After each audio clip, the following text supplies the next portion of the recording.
Hey everyone, Vince here from the Level Podcast. Of course, with me I got David and Colin. This is going to be episode 68.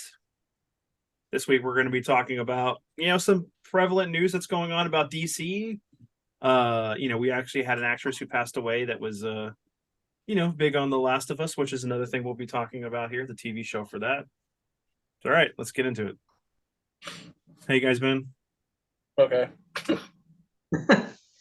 I mean, once the weather figures out what it wants to do, that'll be great, right, for everybody.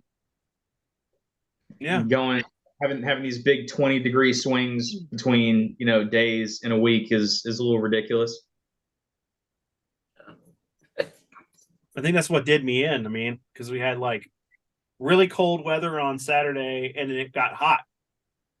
Then it was hot all day Sunday, and we got the cold front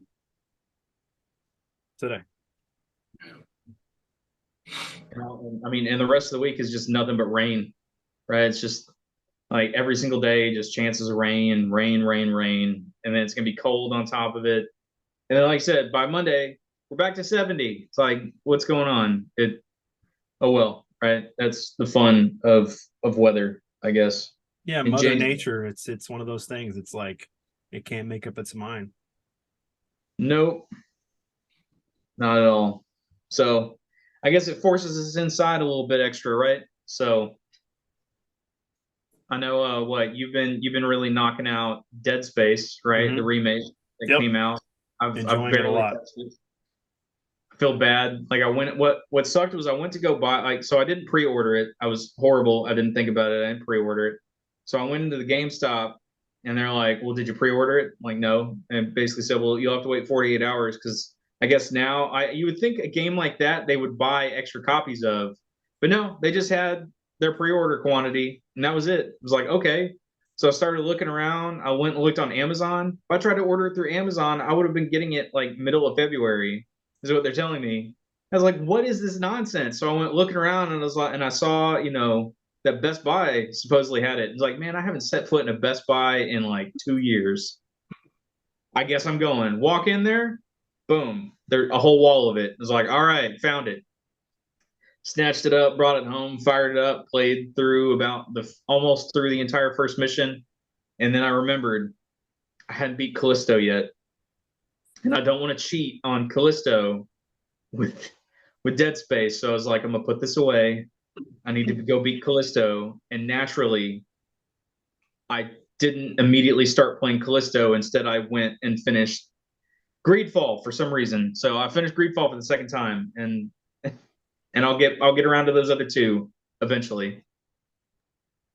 Well, considering the fact I literally at lunch Friday drove over to Target, grabbed a copy, no problem whatsoever. Grabbed me a Firehouse sub, went back to work. So, I mean, and honestly, it's, with everything going on with GameStop and the possibility of them closing, I doesn't surprise me they don't have enough for the average consumer to come in. They're only doing for the guaranteed pre-orders. Yeah, GameStop up here is just an absolute joke now. Yeah, man, they're swirling the drain. It feels like. I mean, it's felt like they've been swirling the drain forever, but I No, mean, it's getting pretty bad. you start hearing. I've been hearing more and more people talk about how they pre-ordered something but it didn't show up, right? Or like what happened to me right now. Walk in to go get a game, and I mean a brand new. It's not like this is a game that came out a couple weeks ago or whatever. It's no, this was launch day, right? Walk in there. Hey, do y'all have this? No, you have to wait 2 days to get your hands on it from us. And that's only if somebody doesn't come pick up their pre-order. It's like, man, what is y'all's business model now? I guess it pre-orders are nothing, and even then the pre-orders are a dice roll. Like Yeah. it's not good business, guys. I don't know what to tell you, Yeah, and but God forbid you want anything for an older generation console. I went and looked for Ratchet and Clank stuff. No PS3 systems, no controllers, no used games, nothing. No oh yeah, older, all just current gen stuff and used games for that stuff and controllers. That's it. Everything else below it might as well have just been tossed in the dumpster. yeah. No, the only old gen games that I ever see at GameStop is they'll have the one like little bitty case of like 3DS games stuck in a little bitty corner somewhere that's just got dust collecting all over it. because you go over and you look on it and it's all just like a bunch of weird third-party games that no one's ever played, and that's just what they have sitting in there. So yeah, no, if you want to go find something that's older than a PS4, right, for PlayStation, you got to go to complete. They're not going to have it. Like you're going to have to go mom and pop shop or something. Yeah, Yeah. you mom and pop shop, go to Half Price Books, go to like, you're gonna have to. But what you can do is if you have a PS4, you can buy the what is it, their online PlayStation Plus, Yeah. their new premium stuff, and you get on the streaming side all of the games. Yeah, well, I don't even have a PS4. I'm so old. Well, you know what's crazy? So I saw a headline earlier today that said that Steam is supposed to be getting PS1, 2, and 3 games. Really? Have y'all seen that? No, but No, I that's haven't awesome. seen that. But that'd be cool because I just signed up a whole thing with Steam because I'm really close to having my whole online streaming, the whole game recording system set up for this computer that I'm on. I literally just need an adapter, and then I can have everything going because I've already got the screen capture, I've got the OBS, I've got everything I need. The external stuff is I just need an adapter for it, and that's it. Yeah. If Steam has got it, then I'm good. I'm good with that. I mean, I imagine it's not going to be everything, right? It'll be like very select titles. It's not like all of a sudden we're all going to be able to pile on there and start playing Legacy of Kain and Soul Reaver again, right? I It'll mean, probably come just- on. In this day and age, why don't we have the whole library for people to buy? I can understand system exclusive stuff. Okay. But like if Nintendo was gonna pile on there, you'd want some Mario stuff because that's their bread and butter. I'm big on Ratchet and Clank. The only way I'm gonna be able to find that is PlayStation stuff.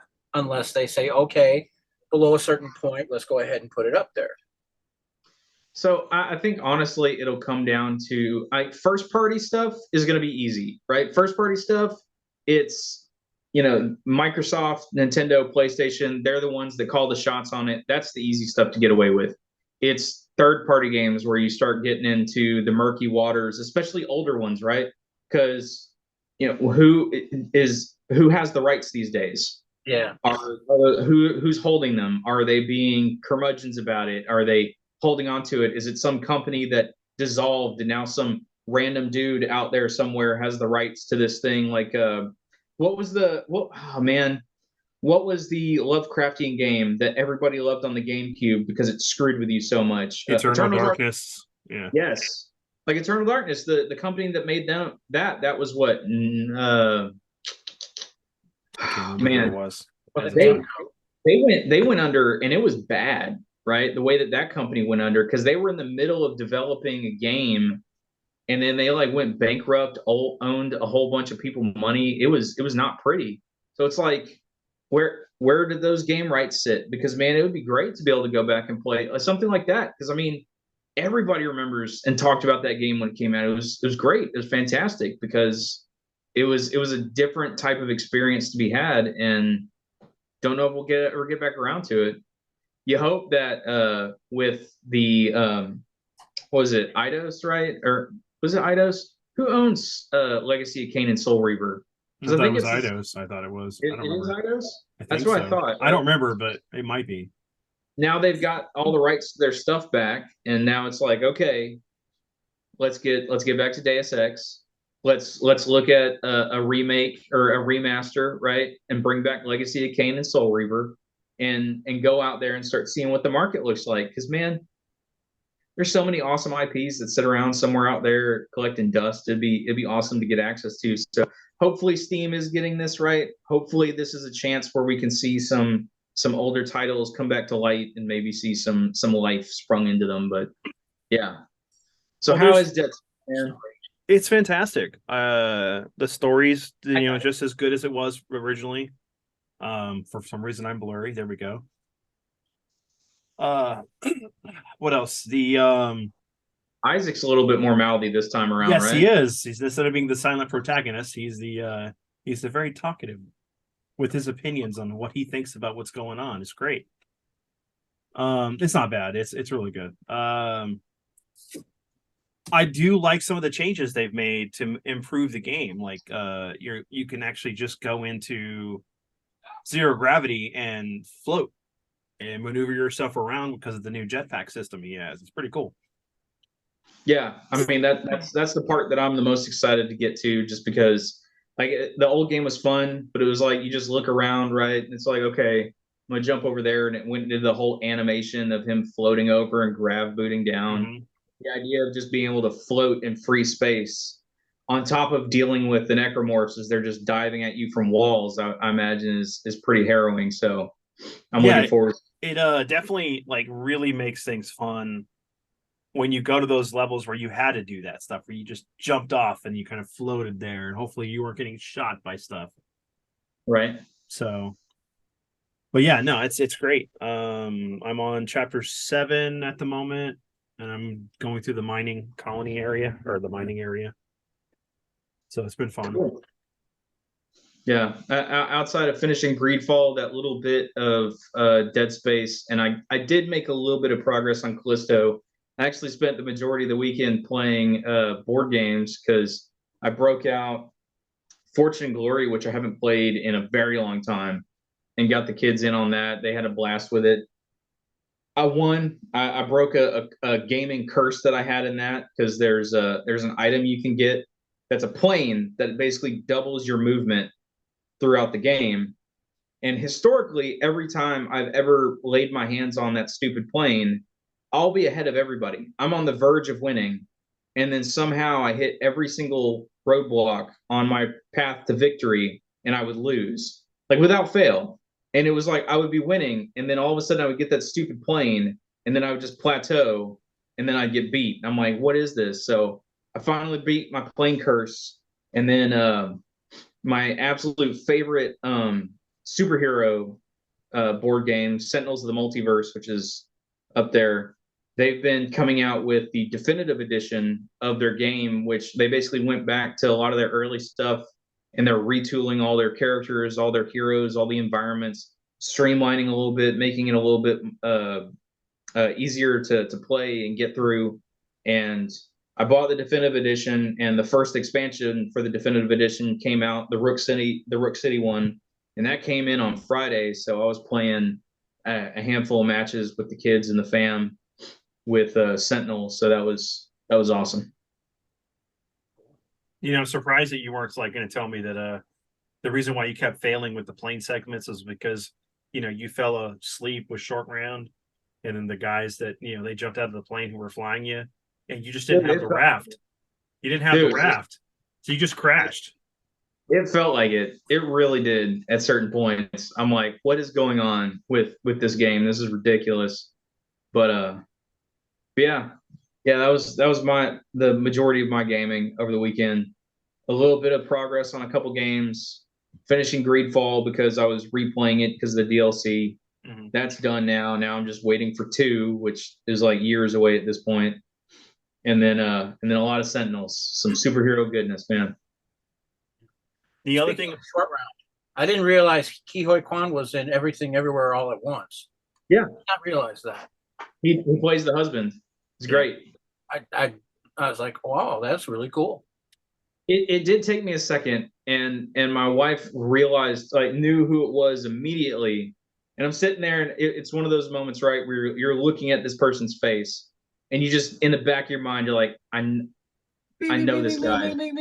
Guys, I know this person from somewhere. I've seen them in something. This is killing me.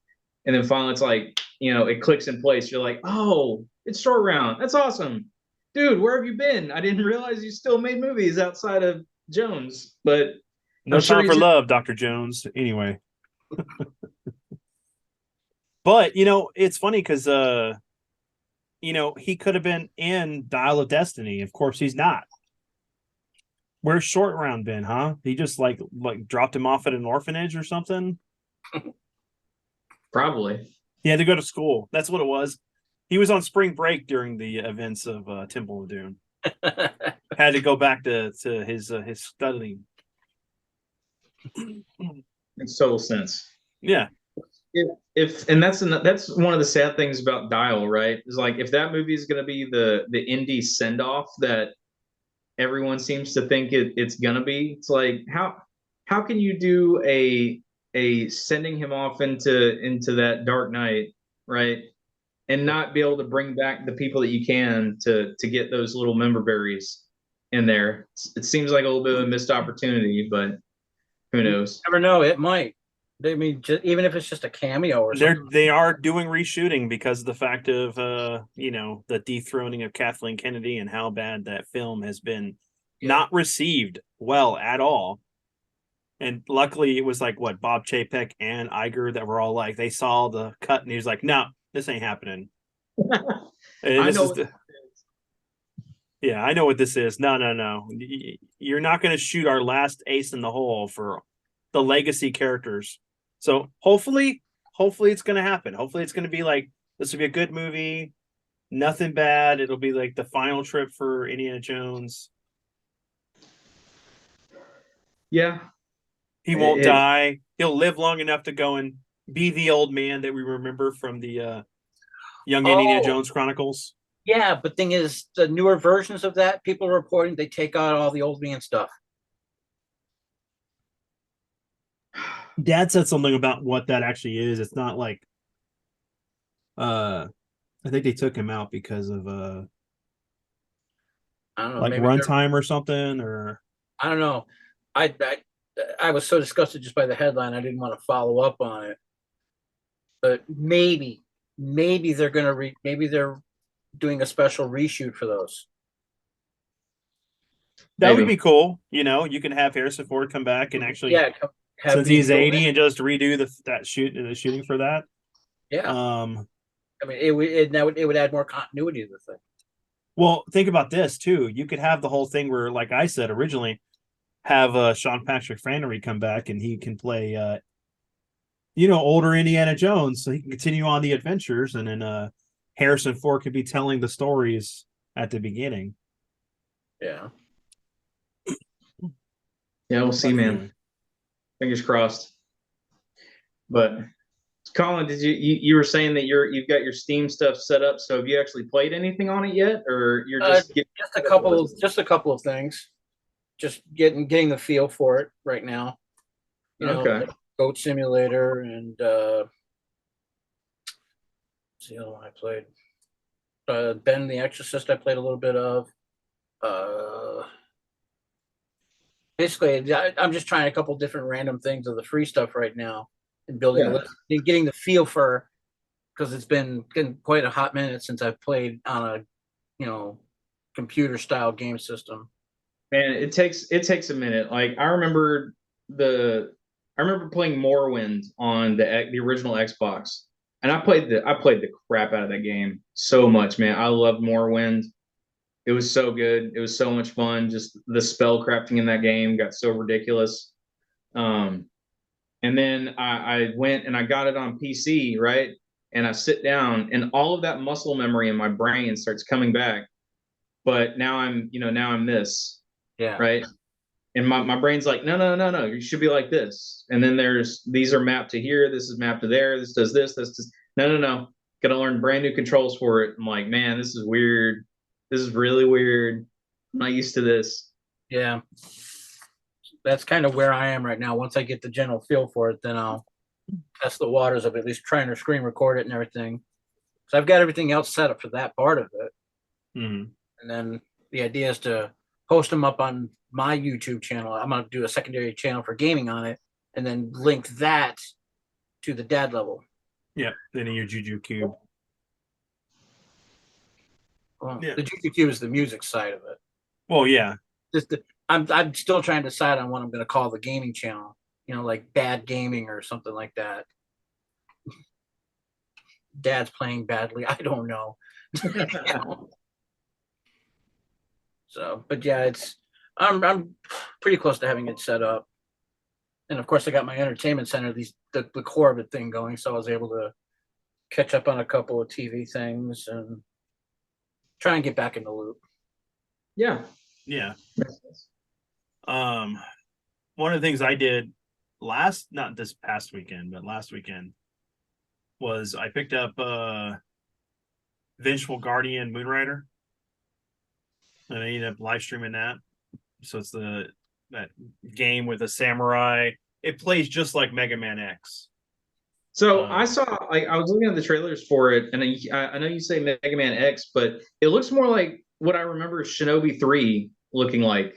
Like, I mean, Okay. but maybe it's more the art style, maybe. Yes. Because, like, looking at the art style of it all, it just screams Shinobi at me. The gameplay is always happening too fast, and I don't really have a feel for it. So if it looks like Shinobi but plays like Mega Man, that's great. Well, and so it's also like Mega Man X with Zero as the main character instead of Mega Man, because, and the reason why I say Mega Man X is because you get a dash ability, but you have to tap forward twice to move it instead of like back, like Mega Man, the first Mega Man X, you had to do that. Yeah. Yeah, You OG know. Mega Man just had the slide, and even then, it wasn't in every game. No. When I was going back through the Mega Man Legacy Collection, it was like whenever I don't remember, it was 2 or 3 that you get the slide in, and then shortly thereafter, the like art style changed to more like the Mega Man and Bass style. Yeah. And then you had a proper dash, from what I recall. No, you still had the slide because it was Bass that has the dash. And then all of a sudden you get back around to Mega Man 8 or 9, and then all of it's gone, right? Then it reverts, like you're back to playing 1. It was so weird. It was such after a 8, yeah. going through those 9 games. and 10. That was such a letdown. I know that, like, oh, we're gonna be pure nostalgia and go back to their 8-bit days with Mega Man 9 and 10, and I'm like, why? 8 was so good as far as like the animation style and the way the gameplay was. I don't care. I mean, yes, Mega Man's voice acting was horrible, but that gameplay was fantastic. And then we were supposed to get Mega Man X9 in a 16-bit style. Never happened though. Which Oh well. Hey man, I know. It's we can wonder what it would be like in another universe that actually got it. We didn't get Right, it. where Mega Man sales kept up to Yeah. what Capcom And we got- wanted. Mega Man Legends 3, we got that, what was it, Mega Man Universe or whatever, or Mega Man, I don't remember what that thing was. Well, I think the weirdest Mega Man game, which I wish I still had because I had bought it, I owned it, and I think I turned it in one day for something else. But it was that Mega Man Command Mission game, which was Fantastic. it was a turn-based RPG. It was great. It was great. And I look back on, I'm like, why did I let that one go? I did And the then same thing. I finished it. I keep hoping that with these Legacy Collection releases, that it would be sitting in one of them, right? So like the first 2 Mega Man collections come out, and I'm like, Mega Man and Bass isn't there. That kind of sucks because I like that game. What's going on? And then you get through the X collections, and it's like Command Mission's not there. Damn it, I missed out. And then whenever they were getting ready to announce the new collections, I was like, okay, I already know it's going to be Battle Network because that's the only thing they have left to put out. But No, Legends 1, 2, and Tron Bond still haven't come out. This is true, man.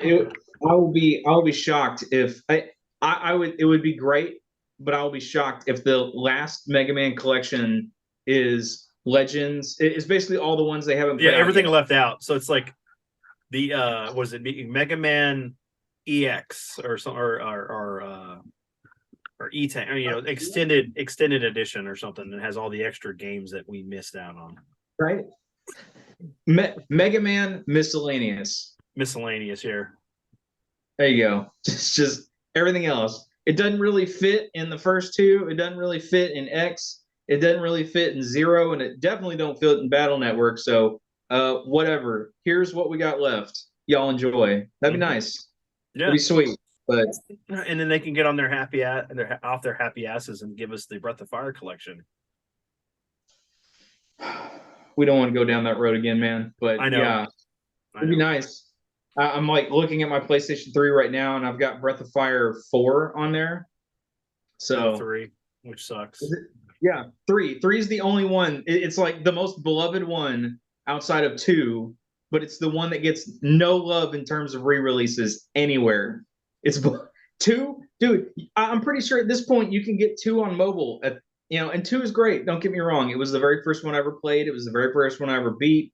It's a great game, but I've never had the chance to play three because it never gets tacked on to anything. It never gets released with anything. It drives me nuts. And I hear everyone talk about it, right? You go ask everybody, like, man, what's yeah, Breath of Fire. Oh, dude, Breath of Fire 3, it's the greatest one of the entire series. So, I agree. It's the best entry. It's the best entry in the series. Oh well. So man could dream. Capcom, they've kind of started coming around, right, over the last handful of years. They're showing signs that they're doing good. It's like, yeah, guys, just keep building all that goodwill. Just keep doing it. Come on, let's go. I'm waiting for the 3D Fighter collection, with Power Stone 1 and 2, the Street Fighter EX games, rival schools. Come on, guys, get off the ball. Come on, let's go. Right? Let's get on with it. Speaking of getting on with it though, and going back to stuff watching, right? So and in terms of classics, like I'm sitting down and watching The Wire because I'd never seen it. I've always heard talk of it, right? Back in the day, you heard people talk about HBO, and people talked about two things when it came to HBO: Sopranos and The Wire. So I always heard, every now and then somebody would mention Deadwood or somebody would mention, Rome. You get these other little ones interspersed in here. The two consistent ones that I always heard talk about was Sopranos and The Wire. And I was like, I've had HBO Max for a little over a year now. It's like, yeah, man, I need to sit down and finally knock this show out. So yeah, started watching The Wire. I'm about halfway through this first season, and it's living up to every bit of everything I've heard of it. Right? It's a great show. I also watched a pretty cool movie. I had seen stuff on it months ago, and it kind of fell off my radar because I was waiting for it to come out. Then I didn't hear anything about it, and then all of a sudden I see one of those little story headlines of, "Hey, you need to go watch, the best, unknown sci-fi movie on Netflix." And half the time you go click on that, and it's some, it's like, "Hey, go watch Blade Runner." It's like, yeah, I've already watched that. I've What are seen you that. talking about? Mm-hmm. Right? It's some very well known movie, but this one it was Vesper, which is it's a really cool little sci-fi flick.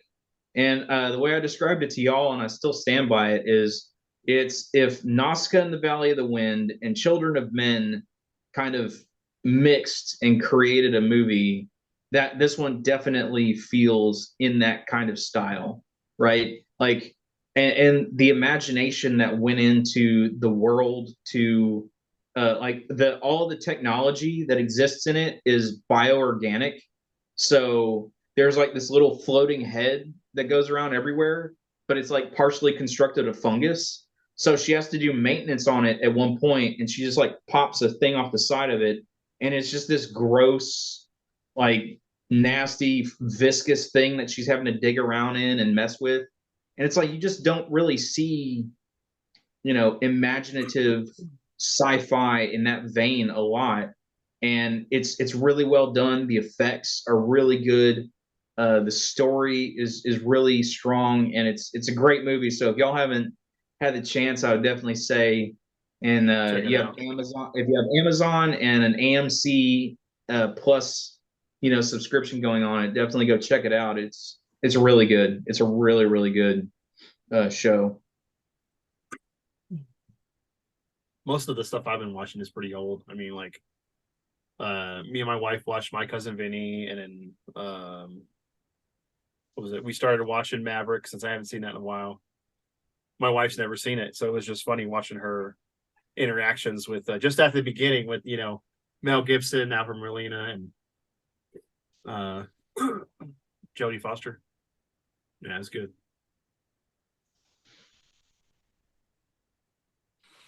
Yeah. Well, speaking of hype, no, let's the James Gunn announcement tomorrow. That's Right. where I was going to go with this. Let's talking up and hyping up things. And I mean, how much do we honestly think is going to get shown, right? I mean, it can't. I don't imagine it's going to be the full.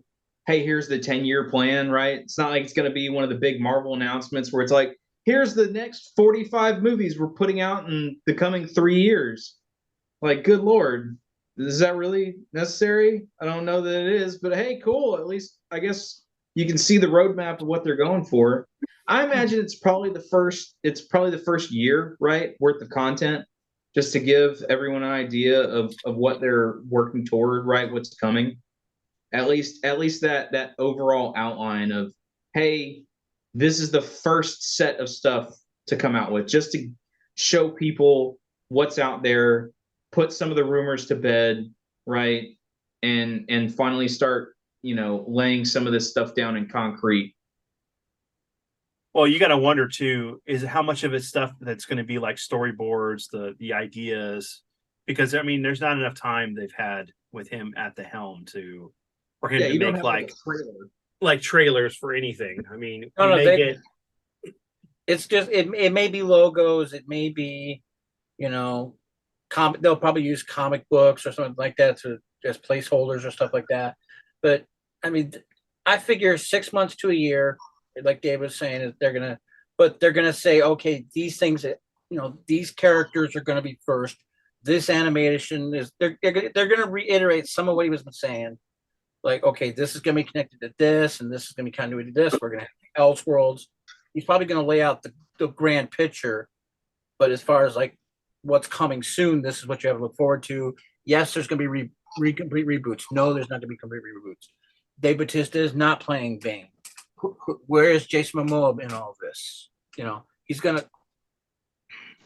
I think I don't know what's going to happen. I'm honestly not putting high expectations on it because he just kept saying, "Oh, we're going to announce this. We're going to announce this," and then a few episodes back we said it's probably going to be the last day of the month, probably midday or something. So you can, he's going to stretch out as long as he can, unless he delivers something, one or two home runs. Okay, like, okay, yeah, there's going to be a new Superman, and yes, we have somebody in mind. If he can't deliver at least one home run on something, all this goodwill we've extended him because of the fact that he did a decent Suicide Squad, because of his history with Guardians of the Galaxy and being able to deliver something. If he can't deliver one good home run, the goodwill is going to run out, and people are just going to say, "We're done." Well, I mean, you say the goodwill that we've extended him. I mean, like what Vince, your dad was posting today. There's some people that have no goodwill for him, right? No, not at all. I know. We want shirtless, sweaty Henry Cavill, and we want him now. Well, and because those people can't get shirtless, sweaty Cavill, they're like, we're throwing all of it out. We don't care. Bring back Snyder, finish his vision, or GTFO, right? You know what you do? This is what you do. James Gunn just needs to do Crisis on Infinite Earths. Just do one big out movie, them fighting, whatever. Yeah. And it retcons everything at the end. And then, hey, look, you know what? At this point on, it's what I say. I mean, yeah, but how do you even start a Crisis, right? Because you have no characters. You're just going to walk. Yeah, but you're going to technically that's what the Flash movie is. Huh? Technically, that's what the Flash movie is going to be. It's going to be their version of Flashpoint. Maybe James Gunn says they're going to use this, and then they're going to use. I mean, if the way I'm seeing it right now is they're going to use the Flash movie to reboot a chunk of the stuff. They're going to release Aquaman. They're going to release Shazam too because they're already done. Yeah, but they're going to go the same model that the animated stuff did, which was taken from New 52. Mm-hmm. They used the old Flashpoint movie to reboot the animation stuff, which was phenomenal. Yeah, granted, there were a couple ones that really didn't need to be bothered being in there, like Son of Batman and all that stuff. But, I mean, decent storytelling, great animation. But the overall arc of it, the Justice League stuff, the Justice League Dark, a couple of the Batman ones, the overall arc of the animated stuff that they were doing in the past couple of years really worked. It had a nice flow to it. Mm-hmm. James Gunn wants to get me really and honestly excited. then one of the things that he needs to announce is the fact that they are going to be moving forward with the Justice League Dark movie. That'd be No, awesome. no. That's a lie, David. What you want is there to be the first start out is going to be Green Lantern, No, John it's not Stewart. happening. It's not happening. I've already said I absolutely refuse to believe that anything with Lantern's coming. No one cares about my favorite character. It's So all about everybody else. Wonder Woman barely gets any run. How are my boys going to even get in the door? You know, let's take a bet. Let's take a bet. No joking. It- If tomorrow he does this, what are you going to do? I'll be over the moon, man. If there's any announcement of Lantern, I will be over the moon. I will be ecstatic. But I'll tell you what's going to happen. You're going to see a little green mushroom cloud from wherever he is. right. Yeah, I'm just beaten down at this point. It's just like, yeah, I don't believe it until I see it. It's because I mean, again, way back when they're like, oh hey, we're gonna do an HBO Green Lantern show. It's like, really, that's awesome. Meanwhile, what have we had? We've had multiple seasons of Doom Patrol come through. Nothing on my boy Lantern. Not a single frame of film. Not even a cast. Not really, right?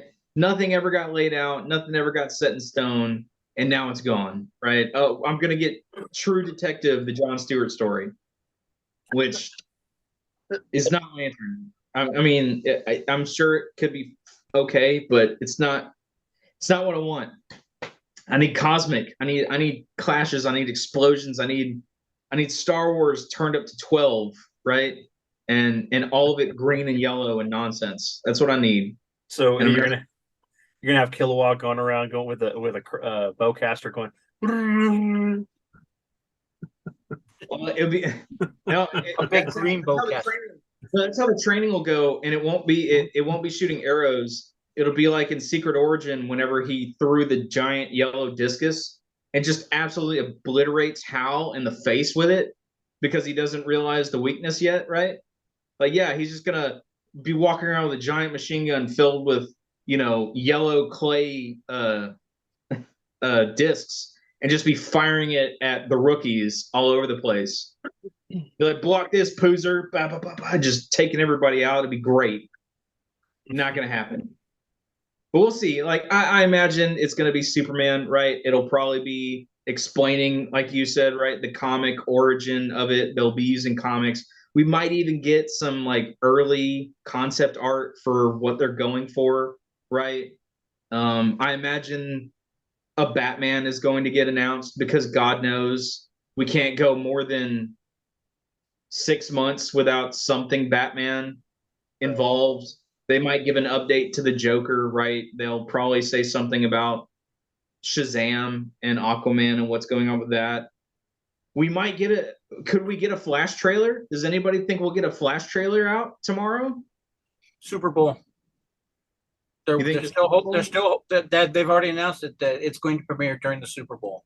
Okay. Maybe they'll show a still from it that we haven't seen yet. Mm-hmm. But no, they're still holding on to that Super Bowl place card. I was reading that this morning that they're still holding on to that. Can we have Willem Dafoe just be the Joker? I mean, come on. No, that man, smile. I mean, he doesn't have to, there doesn't have to be scars on the face, just the chemical burns that turned him, skin white and his hair green. If he loses the weight, you won't even have to do much of that. I mean, when he's thin and he pulls that chin down, does that really that grin? Oh my gosh, man, that's really close without having to do any of the extras. Mm-hmm.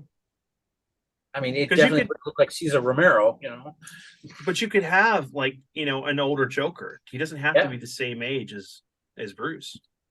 I mean, there's a lot of ways it can be done. Old man Joker would be a great story. I mean, it'd be cool. But the fact that we have Joaquin Phoenix's Joker going on right now, right? And we already know that we've already seen Matt Reeves' version of Joker, which visually is god awful.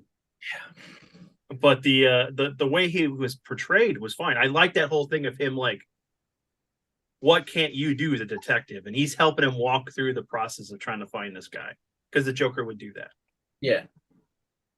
Yeah. So But Reminding Batman that, hey, I'm on your level yeah, easily. Yeah. I may be insane, but I'm equally a good pawn for you to utilize. And I like the way that it's really a shame that they cut that scene out for the most part, because the way they played it up in the original shot was the way they went to Ted Bundy about the Green River Killer. Mm-hmm. I mean, they used one maniac, one killer to hunt another Another one. one. Yep. Which there is a history of it. The FBI has done it, stuff like that, and using that, it made perfect sense the way they did it. yeah, one of the best shows on Netflix that died an early death. Literally told the entire story of that with Mindhunters. Yeah. God, Yeah. I will never not be pissed about the fact that show got canceled. Because what made that show so great was you find out who the killers that they were interviewing and talking to. Mhm. And if you took the scenes from the show and then took the like recorded interviews of the people that they were doing, Yeah. it was creepy how close the casting was Exactly. to the killers that they had in that show. All the way down to Manson. The guy that they pulled in to play Manson in that show. That was scary good. He looked the part. He talked the part. Like his weird manic energy that he has. The whole thing, it was awesome. And we couldn't be bothered to get a season 3. Can't see what happened to BTK. All that goodness, but oh well. And then I got onto a conversation with someone the other day about Vamp Hunter D. And so I kind of want to read the next book in that series into it. So I'm just between games, movies, reading, work, everything. It's much. It's a bit much. it's a little All it bit. is. It's A like little there's bit. not enough time in the day now. I mean, like work, coming home, spending time with the family, trying to consume media while doing other things. I mean, like podcasts, shorts, all that stuff. Yeah, man. Good times. Yeah. Oh, and sleep. Sleep's supposed to fit in there somewhere, I think. Oh, do you sleep? Do you see the bags under these eyes? No, joking. My Fitbit tells me that I sleep, and I don't know how much I believe it, but it claims I do somewhere on there. But back to DC real quick. Yeah, I mean, hopefully we'll get some good news. I mean, I don't know. It just all depends on what they're willing to do. I heard that what was it? This is the last performance for Batista for Drax. Yeah. So there's a possibility of him dying in this film. Yeah, sorry guys, we had some technical issues. Half of the episode's gone, so we're just gonna get back into it. Yeah, we had a real catastrophe. Yeah. When you're It worked out though, right? Because like we were talking about the DC stuff, and then the very next day, yep, all the everything DC dropped. Yeah. If we're talking DC first off, that was such a weird announcement, right? I mean, it was like, hey, I'm James Gunn, and this is the stuff we're working on. And the very first thing he goes into is what, Creature Commandos? It's like, that's an interesting place to start there, Jim. What are you doing? Where's Superman? And then he immediately followed up from Creature. He didn't even go into the Superman. It was what, Creature Commando? Huh? Waller was next. Yeah, and then Waller. It's like, and I hope that's a working title. I really, really do, because that's a horrible title for a show. Like Waller, right? It's like, what is with this weird obsession with TV right now? And it's like, let's not get imaginative with our titles. Let's not think of something cool. Let's just use a portion of someone's name as the title name, right? yeah. Like Velma, right? Velma. Why? Why are you just using the name? Did no one look at Disney and see how John Carter destroyed that movie? Right? Like, give it a descriptor. And if that Waller show is actually the Suicide Squad show they talked about way back when, but you don't want to call it Suicide Squad because it's got suicide in it or whatever. Call it Task Force Task Force X. X. Call Yeah. it Secret Six because Secret Six was another Suicide Squad like thing that had Bane, like Bronze Tiger, Ragdoll. It had like a whole other set of people. So you could go in a completely other direction. So I'm really really hoping that Waller show isn't just hey everybody, don't you want to watch the days in the life of Amanda Waller? Not really. Well, I mean, Like, I want to see Amanda Waller come like into a room and off some people because they saw some stuff they shouldn't have seen, and her calling shots and her, kicking villains in the balls because she's awesome and great like that. But if the show is like her coming home from the office, and I think she has a daughter in the comics, right? And like her having to deal with her shit, nose little teenage daughter, it's like I don't care. I don't want to see that. What are you doing? What is this?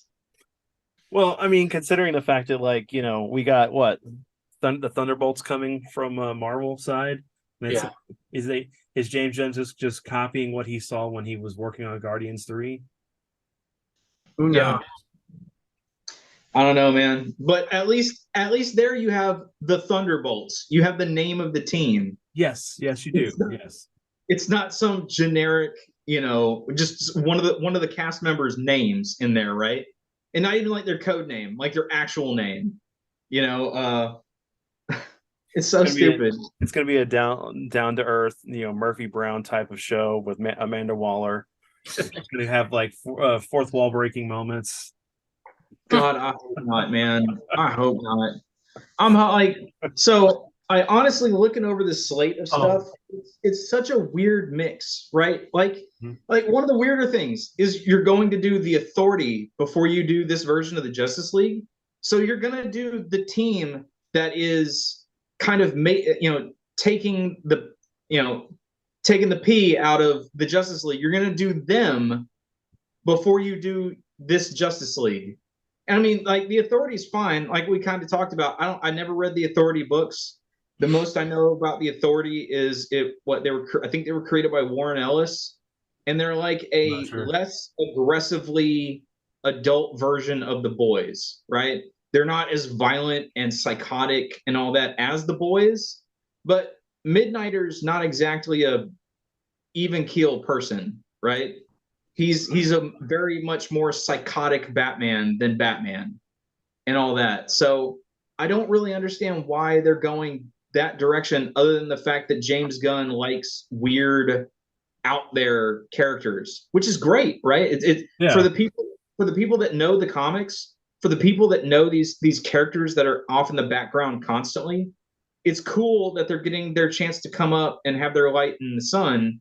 But at the same time, guys, y'all are rebooting this universe for the millionth time this year. What are you doing with this? Well, the thing is that I mean, this would establish or give them the ability to, just like Waller, to have world building moments without actually having to build it out with other movies, because then you can have guest star villains, heroes, and things like that within these shows, and it's an easier way to do it than, of course, what the DC want to do.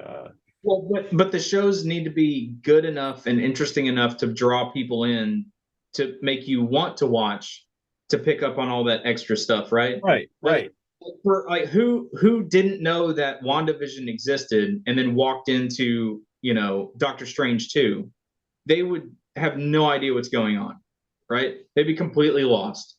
What the hell is going? Wait, where's Vision? What's happening? Where is this? What's going on? Why is Wanda gone completely crazy? Well, because on that same notion, what is all this crap? They've already built up the audience. They've already built up the audience to be able to condition them to doing that. Watch the show, watch the movies, everything ties together, which is one of the things that you hate because you just want to be able to have a standalone movie. Well, I want it to be so that I don't like. That's one of the problems. I get that events in comics are a big deal, but that's also one of their downfalls is the fact that, and it's a ploy to get you to buy all of these extra books that you wouldn't buy otherwise, right? Like no one's no one's going to go and watch certain movies for the sake of those characters. They're going to go see it because, well, I want to know how this person ties into this. Or if I'm reading this event, I need to keep up with all of it. Otherwise, you get to a certain part and all of a sudden it's like, wait, when did Superman become a Blue Lantern? What's going on? When did this happen? Oh, wait, I needed to go read this like really obscure other subtitle and it was a back page issue thing and it was only like 3 pages in the very back of it. It's like, no, that's ridiculous. Why tie all this crap together like that? I get for some people it adds to the immersion and all that garbage, but when you're kicking things off, when you're starting things out, this is your foundation level that you need to put down. And once you have that strong foundation set, then you can start getting into the weird stuff. That's when you can start getting like, not that, I don't want to see a Swamp Thing movie, right? I want to see that Swamp Thing movie. I am hoping that they are taking the basis that was the TV show and they're going that direction with it, right? Like I want it to be, if it's not R, I want it to be PG-13, but just like they had to go and talk. NC-17. Like they had to pay some people off to get it to be PG-13 because if you go in there and watch it, you're really like, well, I guess they cut out all the F-bombs, but holy crap, there were some people getting torn apart in that. Like that's what I want that movie to be because I want to see the horror side of things because that would be awesome. But I mean, like the Wonder Woman movie or the Wonder Woman show doesn't even have Wonder Woman in it. It's all pre-Wonder Woman. Your Batman movie is called Brave and the Bold, but it's got Damian. Like, again, it's a lot of really interesting decisions that will either pay off really well or they will backfire spectacularly, right? Like the Lantern show, right? He came in and said the one thing that I didn't want to hear. Oh, it's going to be like True Detective. It's going to be a terrestrial based, blah, blah, blah. I'm like, oh. So now I just have in my mind Jon Stewart and Hal Jordan walking around in trench coats, using their ring to just scan environments and then talk to their ring and then talk to each other. And then that's it. Like, but Lantern's log. I want to see constructs. I want to see them flying. I want to see space. I want to see fights. So I wish that they would have said, yeah, this is our answer to like the Expanse, right? Where maybe the stuff that's going on isn't just on Earth. Maybe there's like a space station over on next to Venus with some, aliens that are over there that have found something and they think that it's also resonating with Earth. And you could do cool cosmic things, but no, it's on Earth. They're terrestrial. It's True Detective. Well, think of it this way though. This is a lot of stuff they're putting out within the next 5 years. And that's a lot of like money for one TV show to have them in space while they're working on, Superman's legacy and stuff that's going to be very visually heavy. But it is one of those things where it's what we've kind of gotten with James Gunn with Marvel. He threw out a lot of stuff within the Guardians of the Galaxy stuff, and both Suicide Squad and the other one. But you know what?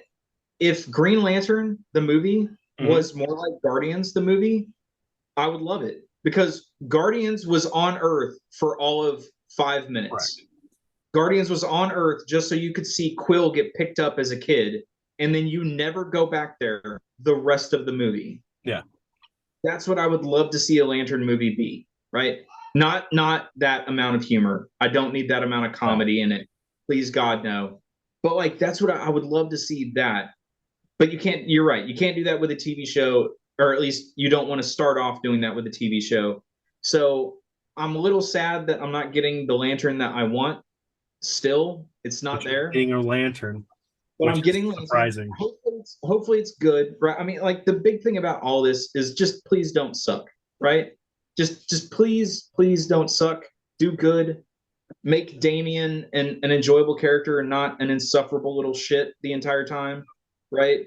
It's weird having Damian in this at all when, like, it makes you bypass everything else. Yeah, where's the rest of his wards? He hasn't even met Ra's al Ghul. I mean. Well, he better have met Roz because Damian's via Talia. Right, so, exactly. So you're telling me he's met Talia before he met Roz, and Roz was fine with Talia hooking up with Bruce? I Just understand that. That's out of what's nowhere? Supposedly, the whole thing is set up where superheroes have been around a while, where they won't have to worry about origin stories as much. And I'm fine with that. I like what we talked about. I don't need to see Batman's parents die again. I don't need to see Krypton explode again. Mhm. Right? I'm fine if I never see either of those two things happen. And no one really cares about Flash's origin because Flash's origin is kind of weird, right? So it's like, yeah, this dude, he's just really fast. I don't need to see how it started. He's just really fast, and and the one thing that I want to see, I don't ever want to see Ezra Miller in a Flash uniform again. But if they I'm gone. right, I want to see them really play into the fact that the entirety of West City loves Flash. That is his city. They have a museum dedicated to him, right? Like he is one of the most beloved heroes out of all of DC by his own city, right? So I don't know, man. And then the weird, like the kind of oddity that when I was reading the descriptions for Superman's movie and Supergirl's movie, Woman it of was kind of Tomorrow.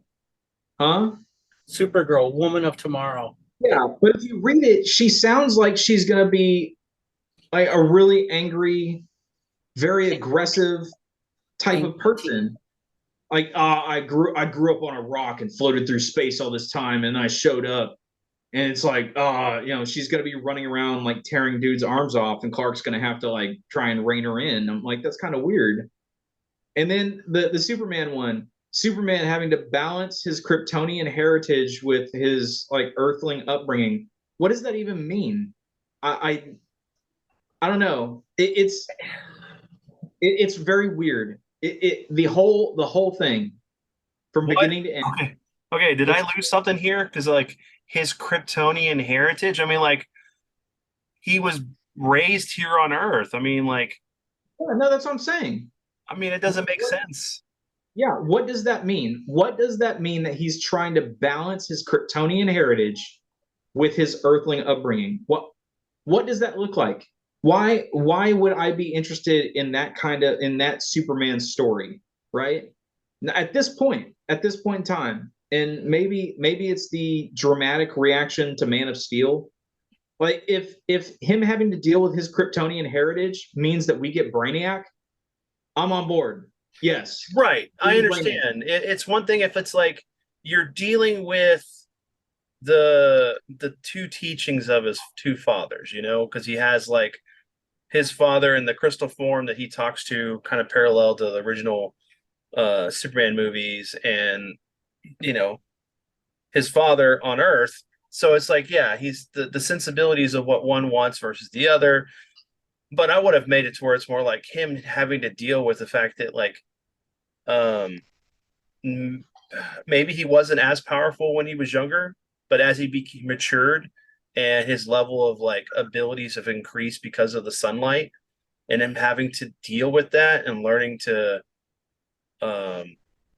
you know think about it, or he's already a superhero and he's having to deal with being a normal human and having to stop himself from like breaking things or doing things that would cause more suspicion. But if we're already at this, but if we're already at Clark's been around and on Yes, Earth, right.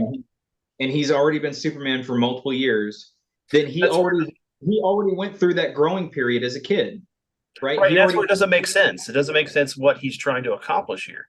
Yeah. This is of all the stuff that's going on that he's overseeing. The Superman legacy is his baby. He's writing it. He's directing it. He's going to be in every chair. So, it's like this is the reason he got on board for this. But that's my feel. But point me to a James Gunn movie that tells you he can do Superman. Point me to one James Gunn movie I don't know. that the tone and everything of it tells you he can do Superman. Well, I mean, he can at least do a little more lighthearted Clark and Superman than what we've gotten. I mean, I enjoyed Cavill as Superman, but Man of Steel sucked, man. I'm sorry. I just didn't like that movie. For the dark and brooding, it's like it's Superman. He's the light of the DC universe. So why would you have him be moody and not wanting to take up the mantle for these things? And not save his dad because his dad said, "Don't do it because people will be able to see you." And it's like he would move so fast they wouldn't even know, especially considering there's a tornado going around with the wind. I mean, it's Well, with Man of Steel, with that, right? I always took it as his dad and his parents were telling him not to, but clearly he was going out and trying to find it, right? He was actively seeking out his past, finds the suit, and he doesn't not put it on, right? Like he puts it on and he immediately gets to work. And it's like, not right away because remember he was sitting there as a fisherman on or whatever he was doing before he decided to take it up. well, I mean, that was the one thing we didn't get in that movie is what he was doing in between when he was a kid and whenever he was going out to to do that. Because yeah, there was the oil rig, right, that caught Yeah. fire and Mhm. saved all those people. But it was showing that Clark was actively being a hero, right? Yeah. And but at the same time, somehow, some way, he'd found out about, right? I guess through the ship on the farm, he found out about the other Kryptonian ship and was going to go find it, right? So, I don't. Man of Steel, Superman never came off as brooding to me, right? It wasn't like it was a darker version of Superman for sure. Mhm. And like we've talked about before, the biggest cardinal sin of that movie was Jonathan Kent and his attitude towards Clark and how he should behave. Yeah. That was the antithesis of what Jonathan Kent was, which was the most disappointing part of that movie. But I enjoyed it well enough for what it was. Like I went and I watched it multiple times in the theater because it was just I did enjoy. I'm one of the few that actually came out of that movie and was like, man, that was pretty good because I thought, right, what we were gonna get was the continuation of that story and getting to see the turner, right. Clark learned from the mistakes that he made in that movie and build into the big blue Boy Scout that he Yeah. is, right? But we didn't get that because they had to rush to get to Justice League, and then we got BVS, and everything went downhill from there. So, but like here, I'm trying to give Gunn the benefit of the doubt, right? I want to believe that he's going to do good with these characters. I want to believe that him and the writers that they brought in to do these stories are going to do justice by all this. But just based on the first stuff that's coming out, the descriptions of a lot of this stuff, it's man, I don't know how to feel about it. It's all so weird. And like that's why I can't quite figure out if I'm excited or if I'm not, because on one hand, right, I want to see these characters, I want to see them done right, I want to see cool and interesting things happen because that's one of the great things, right? This first chapter has such an awesome title to it, Gods and Monsters, right? Which Because was a that's great story. it is. Yeah. That was a great animated movie, right? And it's like, so we have this awesome title because that's what the DC heroes are, right? That's what everyone always complains about. They're gods among men. Mhm. And it's going to be awesome to see if they're able to pull off that idea and show that version of these characters in front of in front of mankind and all these people. It'd be cool to see it done right. I just hope that the kind of oddities that we're seeing in the beginning is just, hey, this was our first draft, quick, we got to throw this together and put out something to let people know where we're going. And then as we get closer to when all this stuff comes out, we'll start hearing about it getting refined, right? Like I said, Waller not being the actual title of the show, it being Task Force X or just anything other than Waller's name, for the love of God.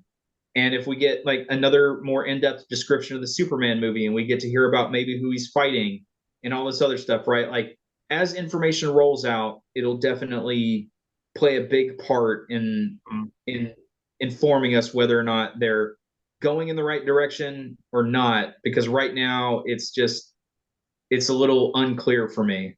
So I'm reading The Brave and the Bold. The description for it, right? And then it talks about the fact that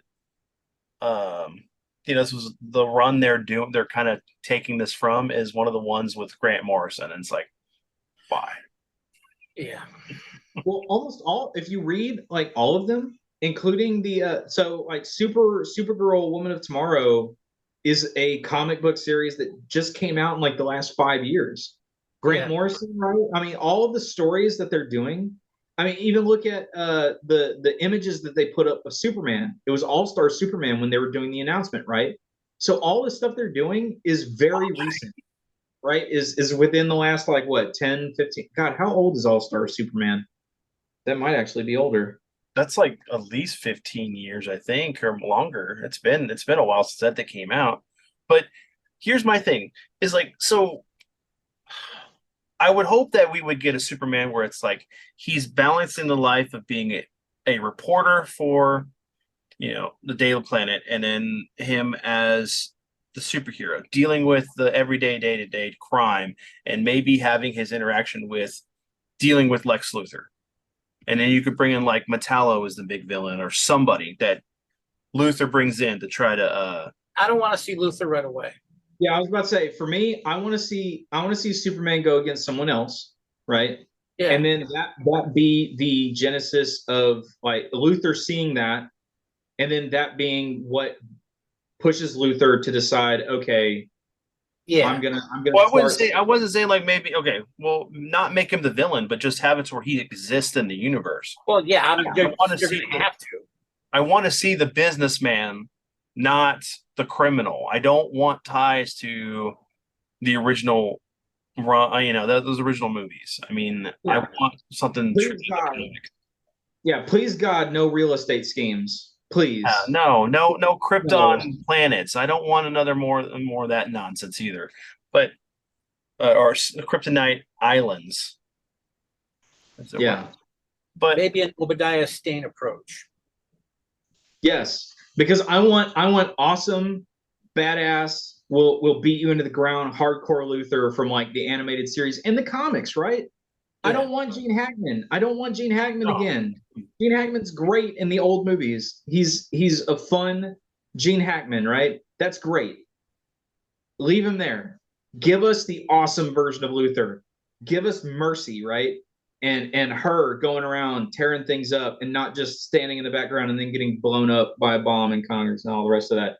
Like do a cool version. That's all we want, right? That's all we want is do a cool version of these characters. It can be done.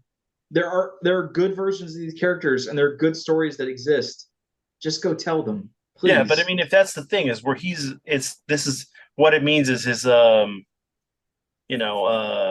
Kryptonian heritage. Like Kryptonians were these beings that were of justice out in the universe, and they got taken out by whatever, and he's balancing his sense of justice versus his human thing. It's like, I don't know, that's a weird way to put it.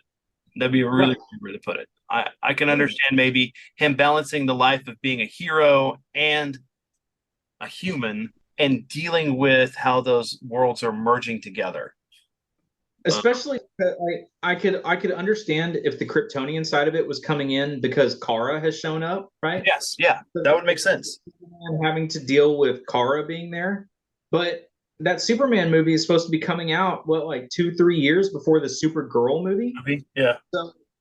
So it can't be about Kara, and it shouldn't be because we should be getting used to and understanding this Superman before we see him interacting with anyone else in this world, right? Like that's what we should get. So and the problem is that's where all I can think of is Brainiac, right? That if you're gonna do a villain and you're gonna tie them to Krypton, you're either going Zod or you're doing Brainiac. I don't want Zod. And with the fact that they already did Zod with Man of Steel, to me, I think you do Brainiac. And that's the only one that really makes sense to me off the top of my head anyway. Unless you want to go really weird and go Doomsday all of a sudden, but even that's too soon. So I really think if the idea is to do a villain that ties to his Kryptonian heritage, do the version of Brainiac where Brainiac comes from Krypton, or it doesn't even have to be Brainiac comes from Krypton. Brainiac could just just do Brainiac. You could do, since we already know that they're going to be casting Jason Momoa as Lobo, and there's connection between his race and the Kryptonians.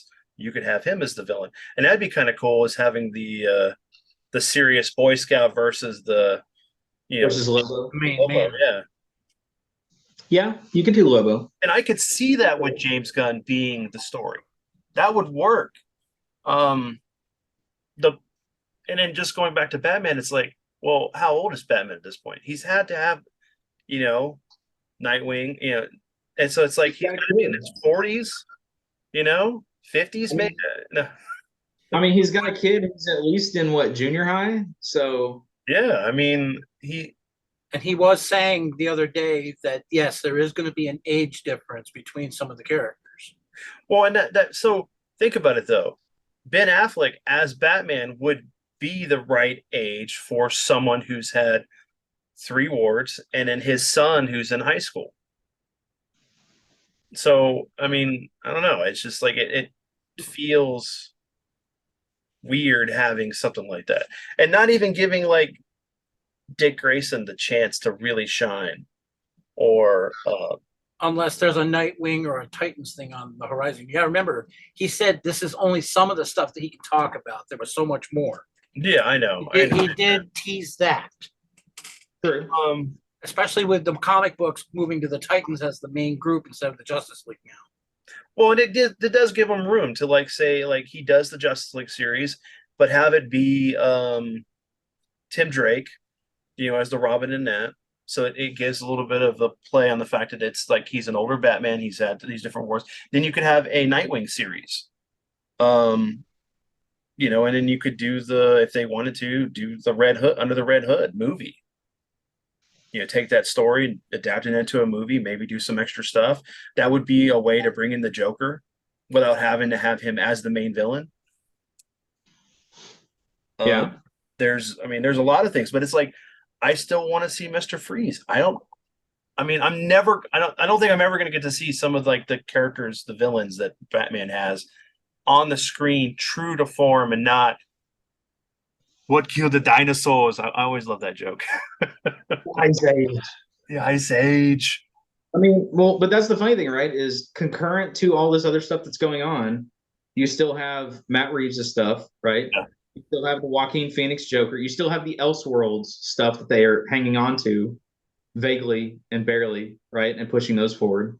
So, well, and one of those things, the Elseworlds could give them a cop out. So if none of these movies work out well, they can go, "Oh, that was just an Elseworld." well, I think it's gonna be a little hard to do that because they're clearly gonna have a continuity. Like, it's not like with the animated stuff where you're just hearing a voice, but you can animate them roughly the same. Mhm. And then you get to a point you're just like, oh yeah, that was like a dream or something that it happened in another universe. In this, you're going to have distinctly different actors playing different parts, right? So if you get 3 movies in and you've got the same Superman, and then all of a sudden one of the movies bombs, and you're like, oh wait, that one doesn't count. Everybody's gonna be like, wait, yeah, it does, because Joe Schmo, who was in the first 2, was in that one too. So how is this an Elseworld when you're telling me that over here the Elseworld is because this was Batman for this world and that's Batman for that world, but now you're telling me that this Superman, no, that now you're just asking to confuse everybody. Oh, and then we got the Booster Gold, which should be good, and especially if they have him interact with Blue Beetle. Yeah, but we haven't found out if there's going to be connections between this universe and Blue Beetle. well, they're still pushing forward with it, and that's supposedly the Blue Beetle takes place post Flashpoint or Flash movie, which means it's supposed to be in this continuity. Okay. Because it's not going to be a full reset; it's going to be a partial reset, which means that's how they're going to explain getting rid of Cavill. How they're going to explain getting rid of all the different Batmans, and but Michael Keaton's still supposed to be sticking around for something. Aquaman is supposed to be part of the new continuity, but it's at the same time, is Jason Momoa going to be Aquaman and Lobo, or are they going to phase out Aquaman, or I don't know. For the halcyon days when we could have an actor playing a part slowly phase out and bring someone else in without having to sit here and twist all of our brains into pretzels and explain to the unwashed masses how, oh, no. This is the continuity. This is how all this ties together. And again, it goes back to my big problem with all this shared universe bullshit. I don't explain to me why this version of Blue Beetle exists in this universe or this universe or whatever. Show me a Blue Beetle movie. And then if the Blue Beetle movie does well and you want to take that version of Blue Beetle and put him in Booster Gold, just go do it. I don't care if he's post Flashpoint, like pre Flashpoint, pre post Flashpoint, in Flashpoint. He was only in the point and not the Flash. He was caught in the Flash, but not in the point. I don't give a shit. Just tell me a good story. Like, how hard is this? We all gotta like draw it. Like, we gotta be Charlie from friggin' It's Always Sunny and bring out our conspiracy board. And okay, here's Darkseid here, but he ties in over there, and this mother box came from there, and this guy, and the time thing, and the multiverse, and blah, and the universe Earth 2 and Earth 0. Superboy Prime shows up out of nowhere. He's punching the wall of reality and destroying everything. It's like, I don't give a shit. Just tell good stories. How hard is it? I mean, Jesus Christ. I don't care. I don't care what Flashpoint has to do with a goddamn thing. Just let it go. Okay, Cavill's not Superman anymore. Thank you. Tell me who is, and I can move on. God. Like, it's just, again, I blame Marvel for all of this bullshit. I blame Marvel 100% for all of this stupid bullshit where everybody's just sitting there and they're like, but I don't understand. How does this exist over here and this exist over here? How do these tie together? It doesn't need to. It really doesn't. Jesus Christ. Thank you for the short, David. I will definitely study this then. So what about yeah, that was an epic rant there. If they're gonna do Aquaman, why not get somebody else? Chris Hemsworth would be kind of cool. At least to the fact of. Well, what's Thor doing in a DC movie? I know exactly. Well, you're talking about bringing over Chris Pratt as possibly Booster Bold. Yeah, and see the thing for that. Chris Pratt, I would Booster Bold. Pratt would be a pretty good booster. I think Pratt would do a pretty good booster. I think he would too. Booster Bold. But I mean, there's a lot of things that they could be doing, and I don't know. It's just it's a really weird selection of stuff. I still can't get over Brave and the Bold. I don't think I'm ever going to get over the Brave and the Bold, because Brave and the Bold, it can be Batman, but it shouldn't be. It should be Green Arrow and somebody. So it's a team up book. I mean, yeah, yes. I know it basically turned into Batman teaming up with people, but there's episodes where Batman has nothing to do with it. There's issues out there where it's Hal and Barry teaming up, right? It's Ollie and Hal. It's Barry and this guy. It's Ollie, Adam and somebody. That's like them if they had decided to call the Superman movie World's Finest. It's like, but wait, that's not right. What are you doing? Yeah, but watch, World's Finest is going to be another one in that series. So, and then of course, Supergirl, Woman of Tomorrow. Isn't she Woman of Yesteryears? Not tomorrow because she came from the past. I don't know. It just that makes it sound like she's going to be like 18 and just perpetually pissed. Well, the description of it is. But no, that's actually a title of a comic run that came out. Yeah, I know, but still, direct lift is not necessary. Well, and what's funny, right? What's funny is if you read, like, so they gave like the names of all the people in the writers' room for the DC stuff. The guy who wrote that Supergirl story, the Supergirl comic series, was one of the writers in the writers' room. So, okay, I see what you did there, guy. Oh, hey guys, I have the perfect Supergirl story to do a movie about. There's this really awesome comic book run of Supergirl that somebody wrote. Totally not me, but it actually was me. And it's brilliant. Let me tell you all the ways that it's brilliant. It's like, good job, guys, selling everybody on your story to go out and tell of this character. So, I mean, I haven't read it. I haven't really heard a lot about it. Maybe it's good enough to get turned into a movie. But it just seems kind of funny that one of the people it's like if Frank Miller was standing in there and all of a sudden it was like, oh, hey guys, the very first movie that we're going to do is the Dark Knight. Like, and it's done by Frank Miller, and Frank Miller was in the room when we were deciding this. I wonder how we came to the decision that we were going to do The Dark Knight. Well, Will Mr. I would honestly be okay with watching that. I know, but it's just funny, right? Where it's like the writers in the room and everyone's brainstorming, and it just so happens that that one particular writer who recently wrote a book is getting his book basically turned into a movie. Is like, I mean, it's like if Scott Snyder was in there and all of a sudden we got Court of Owls. It's like, I wonder why we're getting Court of Owls this early on. Oh wait, it's because Scott's sitting there. Yeah. It's like that sly teenage guy who's got his arm around the girl and there's a comic book in his hand. Oh, look at that! Right? So, do we know if Swamp Thing's going to be a TV series or? No, It's supposed to be a movie. No, the Creature Commandos was supposed to be the only animation. Lanterns was supposed to be a series. Waller's supposed to be a series, and then everything else was supposed to be live action. No, because it gave it. There's a breakdown. Superman Legacy, The Brave and the Bold, Swamp Thing, The Authority, and Supergirl are the movies. Okay. The TV shows are Waller, Lanterns, Creature Commandos, Booster Gold, and then the Themyscira show Paradise Lost. Right. But he said that the very first thing he said about Creature Commandos was it's an animated series. Yes. And Yes, which is that's- obviously what that, and obviously it's part of the way through it because he's got a still. Yeah. I mean, I have. I'm pretty sure I'll like most of this stuff. I mean, there's things that I question because it's just weird. The direction, the choices. But if done right, I mean, we know that he can handle certain characters pretty well. And as long as they stick to the form of how these characters are supposed to be portrayed, I'm going to be okay. But it's weird when you have concepts for things that these characters aren't going to play out the way they're supposed to. Yeah.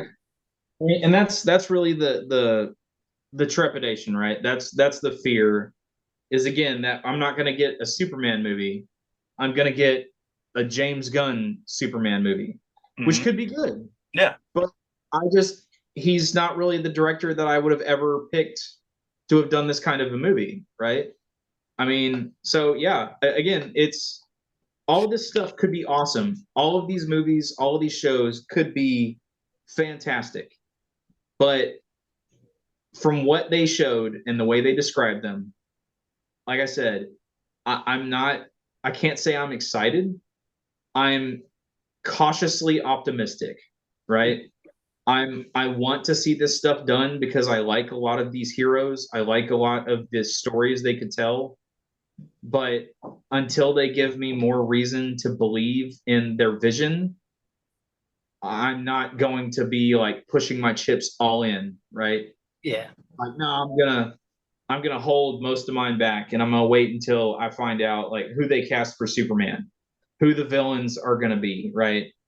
Give me a little bit more descriptions of these stories. Maybe start seeing some movie stills, and it's gonna be like they've just burned, right, a lot of goodwill, and so it's like you got to earn that back, bit by bit, piece by piece. Mm-hmm. And after that first TV show comes, I'm not even gonna count the TV shows, right? The real true launch of this universe is gonna be that Superman movie. After the credits roll on that Superman movie, I will be able to come back and tell you whether or not I'm excited for Lanterns, whether I'm excited for Authority, right? Whether I'm excited for this new version of DC that's moving forward. Until I see that movie, until I see for my own eyes the ideas and what they're going forward with, I'll just kind of hang in the back and keep spying in on what they're updating with and just be crossing every, body part I've got, hoping that we get something good this time. Yeah, I mean, that's a given for most of these. I mean, right. We know what to expect from Matt Reeves' sequel Batman movie, but as far as how Brave and Bold's going to go, that's going to define things too. Yeah. I would say Swamp Thing. Do you think about it and how the fact that like that's going to introduce the Justice League Dark, Constantine, all that stuff, which is high up on Colin's list of things that he'd like to see. these are going to be defining moments. And, I think that some of these movies, they need to be rated R. You can't just have these movies be Yeah. defined by the rating. I mean, PG on a movie that deserves to be an R, and it's not for the reasons it's just the cussing, but there's a level of maturity that has to go into the storytelling that needs that rating to be able to have a good story. You think about great films, and this is a really good topic we can go into on another podcast episode, but you look at great films that we cherished even today, most of those were rated R. And they stood the That's what I'm test. saying. I mean, that's what I'm saying about that Swamp Thing movie, right? Something's got to be R. Authority's going to have to be R. Mhm. Like that's what was so good about the DC show, right? That sadly got canceled way before its time. Man, you go watch that first episode. That first episode has body horror, right? It has people getting ripped apart. Like Alec Holland's origin as Swamp Thing is not a nice thing. Oh. He gets murdered, right? He Oh. gets murdered and absorbed by a friggin' swamp. This is the origin of Alec Holland turning into Swamp. Like, I get that you can do a Darkman thing and make it weird and cheesy and get away with. Wait, was Darkman PG-13 or was that R? I thought Darkman was R. I thought it was R. That first one was. I'm gonna go away because if Darkman's R, like, man, just stop pussyfooting around and go do it. So, and that's the thing, maybe with Superman, this is like the defining moment for James Gunn to determine for us as the audience that he can create a story with the depth it needs for Superman himself, and allows us as the audience to understand that yes, he has the ability to tell this story, and that's maybe why he's taking it on. Yeah. Because if he can't do this, it doesn't matter at that point. It's going to bring everything else into question. Mhm. Yeah. And for some people, it's going to come right down to who is Superman and who is Batman. And that's the one of those things you don't hear a lot of that with DC, I mean Marvel movies, but with DC movies, with we've talked about this before. Batman, every time someone's played Batman, everybody's questioned who's, even down to Michael Keaton. Everybody questioned that he was going to be able to have the balls or the ability, acting credits to just do the character right, and he did. Very much did. Well, I mean, I don't know if the early days of Marvel, right? I mean, think about Iron Man. I mean, Iron Man is what relaunched Robert Downey Jr.'s career. It was. Right? That was And then you had Chris Evans, right? Everybody's like, oh, but he played the Human Torch. What is he doing for Captain America? And then he crushed it. And then Chris Hemsworth, when he first walked in that role, his hair and his eyebrows were like weirdly off color. It was kind of strange looking, right? It's kind of weird. Or no, the beard, like the beard. Yeah, but no one really questioned the fact of him playing the character.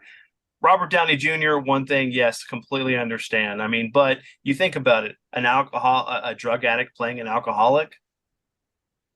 Yeah, but at that point, Downey Jr. was not exactly a well-beloved person, right? No, but that's the thing, is like not a lot of people thought, even my dad didn't think he could pull off Tony Stark.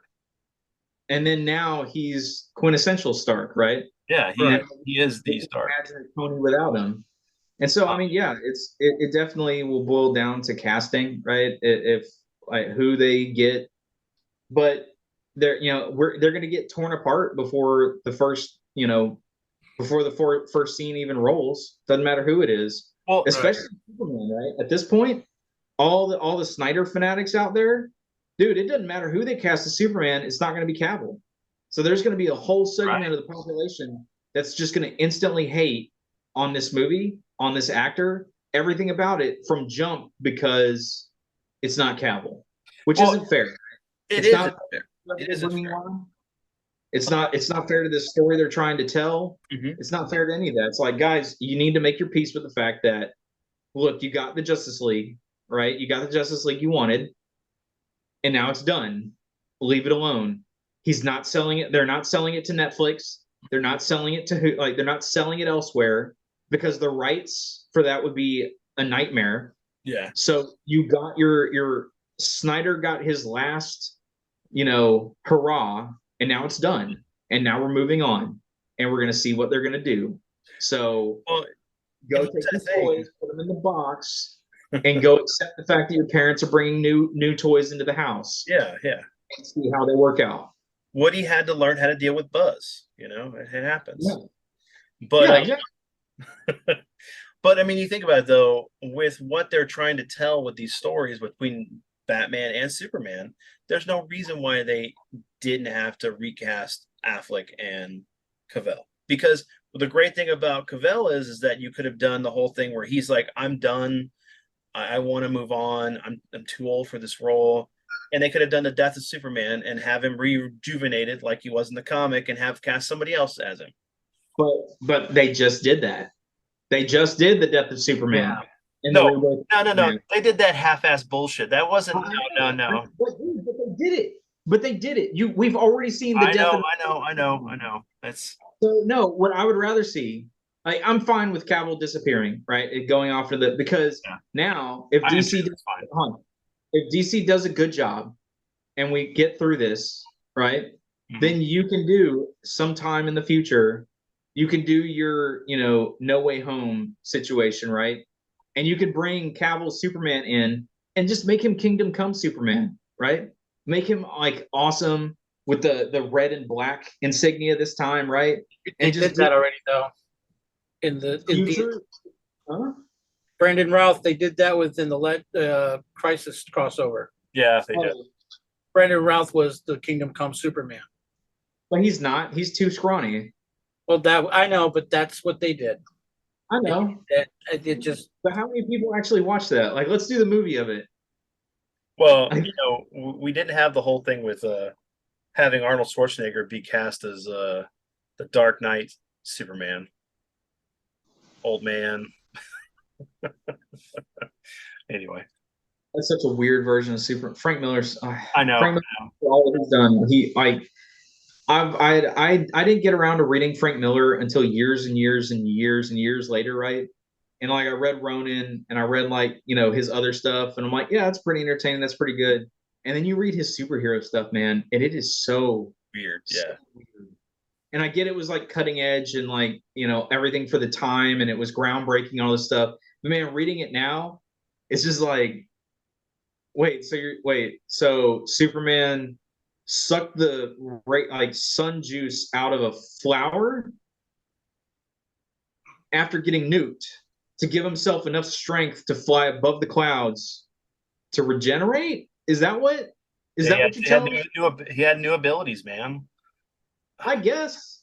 But I mean, Grant Morrison comes out and is like, not only can Superman do weird shit like that, but he can extend out this weird like gravimetric field to drag stuff around with him. Because I read Golden Age comics and I wanted to go do throwbacks to that. Yeah. Okay, Well, Grant.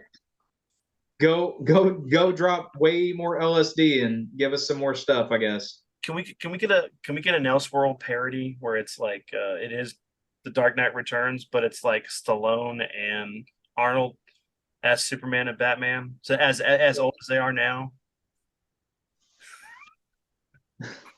No, just take it further and full all-star Batman, right?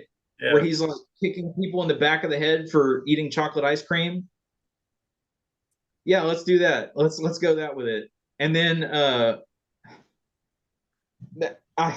Frank Miller did my boy wrong so bad, where Hal showed up in All-Star Batman, and him and Batman got into like a little fight, and then Batman's like, "Hey, you want to fight this out? Meet me at this location at this time."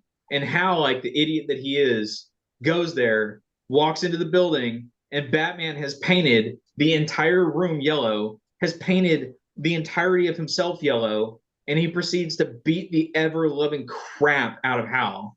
And I'm like, come on, man. Really? You got to do my boy like that, Frank? Do you just not like Hal at all? You gotta do him dirty. That made me sad. But oh well. Frank Miller. God, he's weird.